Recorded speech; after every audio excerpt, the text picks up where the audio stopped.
العاشرة تماما بتوقيت العاصمة أسمرة. إلى حضراتكم نشرة الأخبار لهذا المساء، مستهلة إياها كالمعتاد بأهم وأبرز العناوين. جهود لإرساء رياضة شعبية في إقليم شمال البحر الأحمر.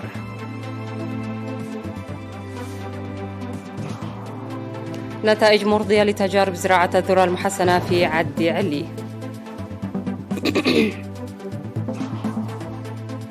دعوة لتوسيع مدارس ذوي الإعاقة الذهنية في إقليم عنسبة.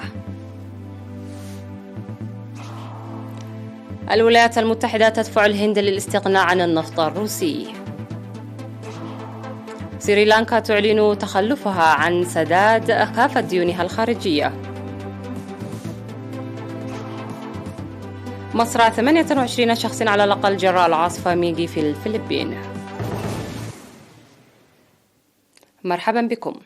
أفاد قسم الرياضة في إقليم شمال البحر الأحمر أن الجهود مستمرة لمواصلة النشاط الرياضي على أساس شعبي، خلق الأرضية لمشاركة المجتمع لتقوية الرياضة ورفع الإيرادات الرياضية. وأوضحت المدير العام لقسم الثقافة والرياضة السيدة زينب عمر في المؤتمر الذي نظمه قسم الرياضة أن الأنشطة الرياضية لم تخطو حسب المأمول بسبب قصور الميزانية وتأخر تنظيم انتخابات اتحادات الرياضة جراء وباء كورونا، داعية لخلق الأرضية لتحصيل الإيرادات الرياضية. وأوضح مسؤولو الاتحادات الرياضية في التقارير التي قدموها أن نواقص البنية التحتية والأدوات والتجهيزات الرياضية أثر سلبا على النشاط الرياضي، ويجب تعزيز المساهمة الشعبية لتخفيف المصاعب. وذكر مسؤول قسم الرياضة السيد حسابو جبر سلاسي تنفيذ أعمال إيجابية لرفع الإيرادات الرياضية وإعادة إقامة أندية الدراجات المتوقفة وصيانة استاد مصوع والعمل الجاري لفرش العشب الصناعي. وأجرت 5 اتحادات رياضية من جملة 12 اتحاد الانتخابات، بينما ستجري الاتحادات ال7 الأخرى الانتخابات قريبا.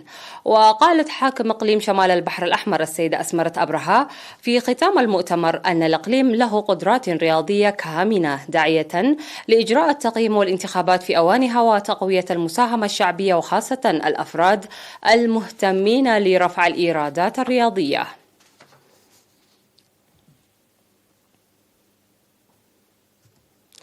أعلنت مؤسسة المواشي والغلال تحقيق نتائج مرضية من تجارب زراعة الذرة المحسنة في مساحة 300 هكتار في عد علي بمديرية قندع. وذكر خبير التنمية الزراعية في المؤسسة السيد آدم عثمان تحقيق نتائج جيدة من تجارب زراعة الذرة والنخيل والفول والبرتقال والفلفل الأحمر. وأشار إلى نمو جيد ل 350 شجرة نخيل يتم ريها بالتنقيط، وقد جرى غرسها عام 2017 وتجري هذه السنة تهجينها مع أنواع جديدة، إضافة إلى بدء تربية أبقار وماعز الألبان. وقال مدير ضاحية قحتيلاي السيد زرسناي قايم أن مؤسسة المواشي والغلال فتحت فرص العمل ل 350 من السكان، وتجري الاستعدادات لغرس حوالي 13,000 شجرة للدفع بالتنمية الخضراء.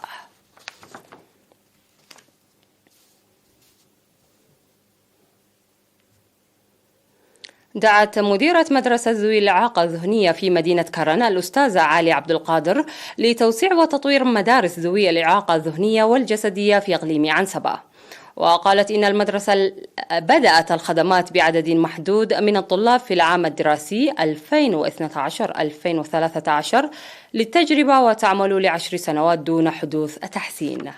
وذكرت تقديم التعليم الأكاديمي إلى جانب الدراسة المؤهلة للثقة بالذات والاندماج في المجتمع، وأن عدد الطلاب في تزايد وتكاثر لتنامي الوعي في المجتمع، منادية حل النقص في التجهيزات وضيق الفصول الدراسية.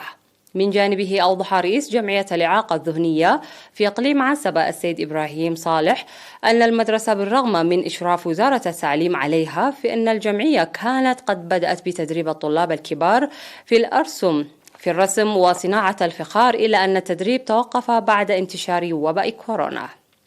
وذكر وجود 480 عضو في الجمعية من مديريات كرن وحقات وعلى برعد وحمل مالو وعد تكليزان، وسيجري العمل للتأطير في المديرية الأخرى. وقامت جمعية الإعاقة الذهنية في إقليم عنسبة بتأهيل 11 أسرة من كرن وحقات بطواحين الغلال وتربية الدجاج والتجارة المسقرة. ويدرس 85 طالب من ذوي الإعاقة الذهنية في كرن وحقات. عقد مكتب التعليم في مديرية كركبة سيمينار لبحث سبل رفع المشاركة في التعليم. وهدف السيمينار الذي شارك فيه ممثلات المرأة في ضاحية إغمايت بحث العقوبات المعوقات وإيجاد الحلول لها. وأوضح مسؤول الخدمات التعليمية في المديرية الأستاذ محمد إدريس تدني عدد الطلاب في مناطق أكايدي وهاوان وحرينايت وهريرب في ضاحية إغمايت، ولا توجد مشاركة للمرأة في التعليم باستثناء منطقتي إغمايت وأكايداي، داعيا الأعيان ورجال الدين والجهات المؤثرة في المجتمع للمساهمة بدورها. أفاد عيان عبد الشيخ عمر سليمان أن إرساء خدمات التعليم مكن السكان تلقي التعليم، ويتطلب بذل الجهود في المناطق التي لم تشارك فيها المرأة. وقال مسؤول التعليم في إقليم القشبركة الأستاذ محمد علي إبراهيم أن وزارة التعليم بدأت بالتعاون مع قوات حرس الحدود خدمات التعليم في إغمايت وأكايداي عام 2017، وأن الدورات التدريبية المهنية المقدمة إلى جانب التعليم الأكاديمي تحقق نتائج مرضية. ودعا مدير مديرية كركبة السيد عبد الكريم إدريس لمحاربة العادات الضارة التي تعيق مشاركة المرأة في التعليم. وتوجد 10 مؤسسات تعليمية ابتدائية ومتوسطة بالإضافة إلى 5 نقاط التعليم ضمن برنامج عريوت في مديرية كركبة.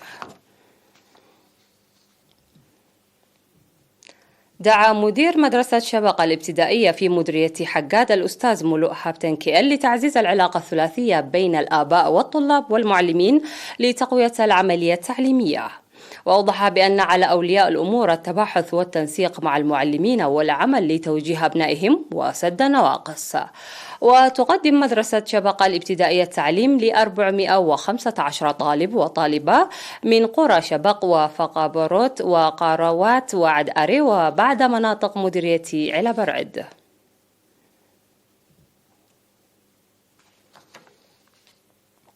نظم في مديرية قلوج أسبوع الطلاب الرياضي الثقافي للمرحلتين الابتدائية والمتوسطة. وأوضح مسؤول الثقافة والرياضة والصحة في المديرية الأستاذ سلمون والداي أن الأسبوع هدف تطبيق عملي للتعليم في المدارس وعكس القدرات والهويات واستكشاف القدرات الرياضية. شمل الأسبوع الطلابي مختلف الأشغال اليدوية والرسم وأعمال الابتكار والمنافسات الرياضية الثقافية. ودعا مسؤول التعليم في قلوج الأستاذ عبد الله محمد تعزيز دور المجتمع والمؤسسات الحكومية للوصول إلى الغاية المنشودة من الأسبوع الطلابي الذي ينظم سنوياً. وقدمت في ختام الأسبوع الرياضي الثقافي للمدارس الابتدائية والمتوسطة في مديرية قلوج الجوائز للفائزين في مختلف المناشط.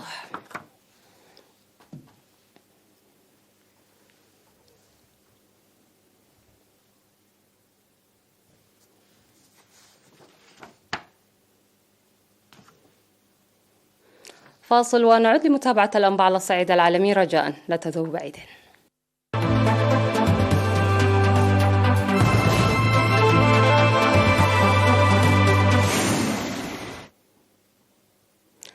بحث الرئيس الأمريكي جو بايدن ورئيس الوزراء الهندي ناريندرا مودي خلال اجتماع افتراضي عقد الأزمة الأوكرانية الروسية وسط اختلاف موقف الجانبين.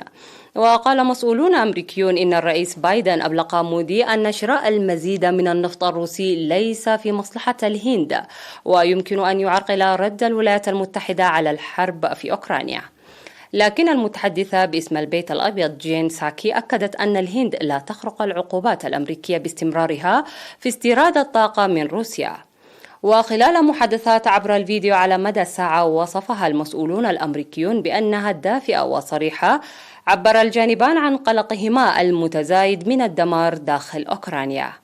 وقال مسؤول إن بايدن لم يصل إلى حد تقديم طلب صريح لمودي، مشيرا إلى أن الهند لديها مخاوف بشأن تعزيز العلاقات بين روسيا والصين. أعلنت سريلانكا التي تواجه أسوأ ركود منذ استقلالها عام 1948 أنها ستتخلف عن سداد مجموع ديونها الخارجية البالغة قيمتها 51 مليار دولار، مشيرة إلى أن ذلك يشكل حلا أخيرا للبلد التي تعاني نقصا في العملات الأجنبية. وأعلنت وزارة المالية السريلانكية في بيان أن الدائنين بما في ذلك الحكومات الأجنبية التي أقرضت الدولة الواقعة في جنوب آسيا بإمكانهم رسملة الدفاعات أو المدفوعات المستحقة أو اختيار أن يحصلوا على أموالهم بالروبية السريلانكية. وأضاف البيان أن التخلف الفوري عن سداد الدين يهدف إلى ضمان معاملة عادلة ومنصفة لجميع الدائنين قبل وضع برنامج إنقاذ الدولة الواقعة في جنوب آسيا بمساعدة صندوق النقد الدولي. وتشهد البلاد نقصا خطيرا في الأغذية والوقود وانقطاعا للتيار الكهربائي، إضافة إلى نسبة تضخم مرتفعة جدا ما أدى إلى خروج تظاهرات مناهضة للحكومة منذ أسابيع عدة. لقي 28 شخص على الأقل مصرعهم في وسط وجنوب الفلبين، حيث تسببت العاصفة الاستوائية ميغي بفيضانات وانزلاقات تربة وفق ما أعلنت السلطات. وتعتبر منطقة ليتي الواقعة وسط البلاد الأكثر تضررا، إذ قتل 22 شخص على الأقل في انزلاقات تربة وفقد 27 آخرون وفق السلطات المحلية. وفر أكثر من 17 ألف شخص من منازلهم التي قمرتها المياه وقطعت عنها الكهرباء. وميغي المعروفة في الفلبين باسمها المحلي آكاتون هي أول عاصفة استوائية كبرى تضرب البلاد هذا العام، وغالبا ما تضرب الفلبين كوارث طبيعية.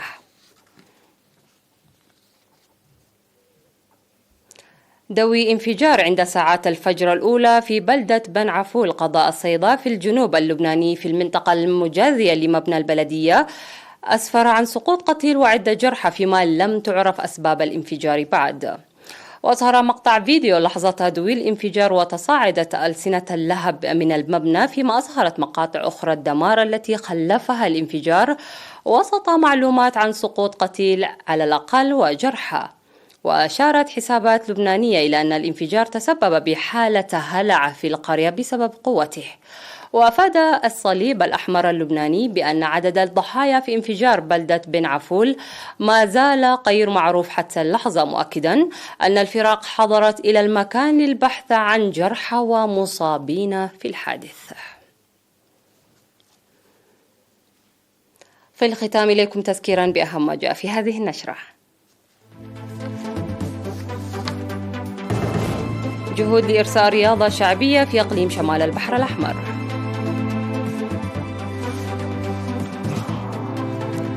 نتائج مرضية لتجارب زراعة الذرة المحسنة في عاد علي. دعوة لتوسيع مدارس ذوي الإعاقة الذهنية في إقليم عنسبة. الولايات المتحدة تدفع الهند للاستغناء عن النفط الروسي. سريلانكا تعلن تخلفها عن سداد كافة ديونها الخارجية. مصرع 28 شخص على الأقل جراء العاصفة ميغي في الفلبين. انتهت النشرة، قدمناها لكم من تلفزيون دولة إريتريا، كنت معكم فيها حنان عمر جيلاني.